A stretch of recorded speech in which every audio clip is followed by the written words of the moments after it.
Hello, good day everyone. I am Myra Jane alias from Miss Ed Filipino 1E.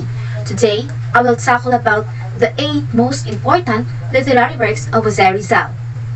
Apagong! Apagong! Apuntan!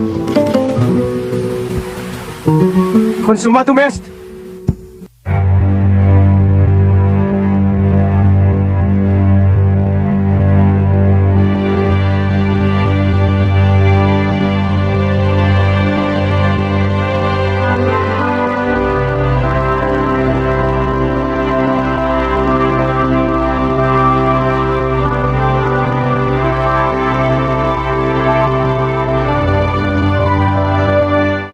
Who is Jose Rizal?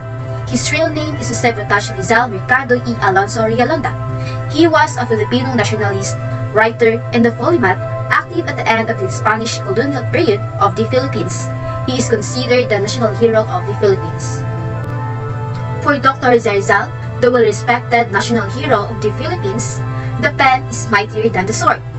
Through his literary masterpieces, he voiced strong opposition to the abuse of Spaniards and conveyed messages that he hoped would inspire his fellow countrymen. We round up his best works and uncover the underlying meaning behind them. First, we have To the Filipino Youth. Rizal wrote this literary poem when he was still studying at the University of Santo Tomas.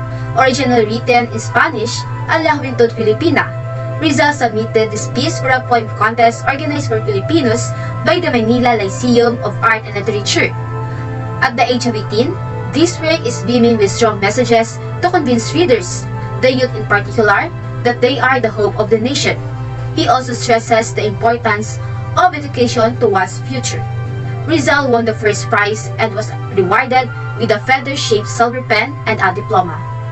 Second is Goodbye to Leonor. This literary piece gives an insight into the romantic relationship of Rizal and his beloved Leonor Rivera. The two met when in the province of Dagupan when Rivera was only 13 years old. Rivera's parents were not in favor of the relationship, and though distance separated them, the two keep in touch by sending letters and photographs to each other. Rizal later found out that her lady love would soon tie the knot with Henry Keeping, and the news definitely disheartened him. The lonely, heartbreaking feelings that he felt resulted in this melancholic poem.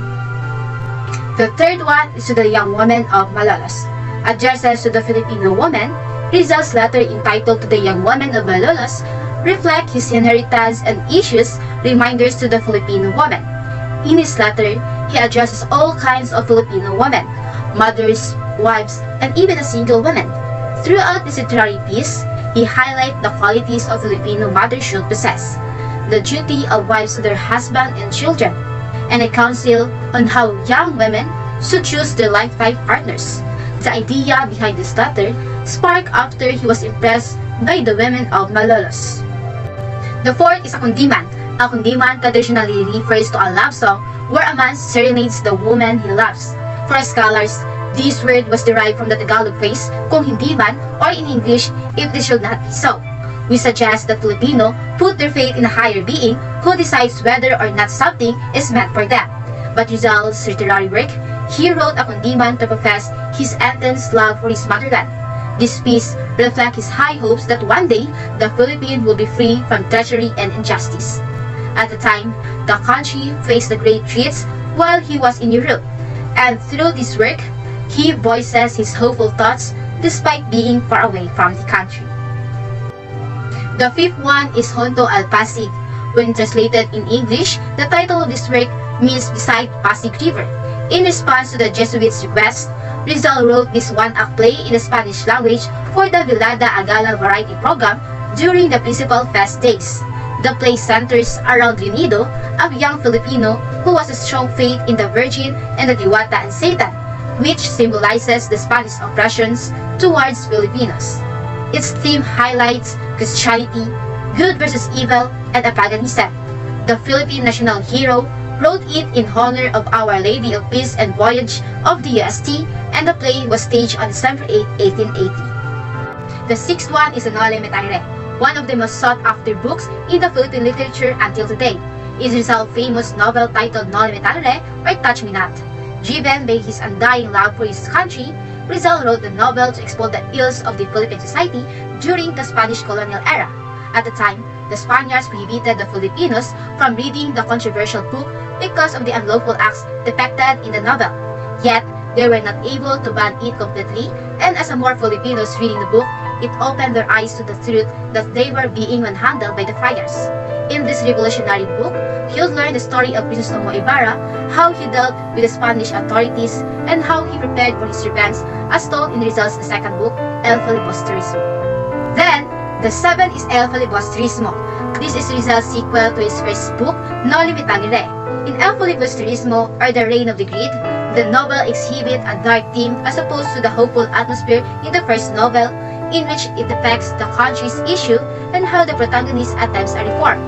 The story takes 13 years after No Limitang Re, where revolutionary protagonist Crisostomo Ibarra is now under the guise of Simon, a wealthy jewelry tycoon. Because the novel also portrays the abuse, corruption, and discrimination of the Spaniards towards Filipinos, it was also banned in the country at that time.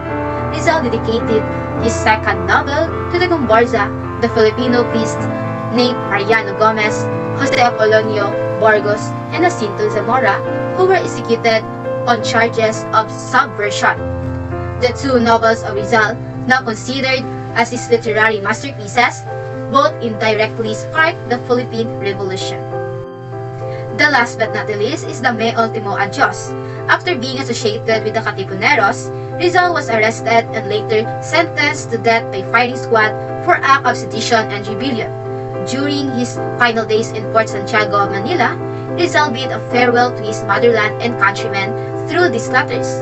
Me Ultimo Adios, or My Last Farewell, is one of the few last works that Rizal wrote. Some historical accounts say he wrote it on the eve before his execution, while others claim that he wrote the poem a few days before death in Manila on December 30, 1896. But because there was no title ascribed to this poem, his good friend and the fellow reformist Mariano Ponce came up with the title. Today, Rizal's literary works, specifically his two novels, are alive and continuously being analyzed by the students and professionals. Colleges and universities in the Philippines even require the students to take a subject which centers around the life and the works of Rizal.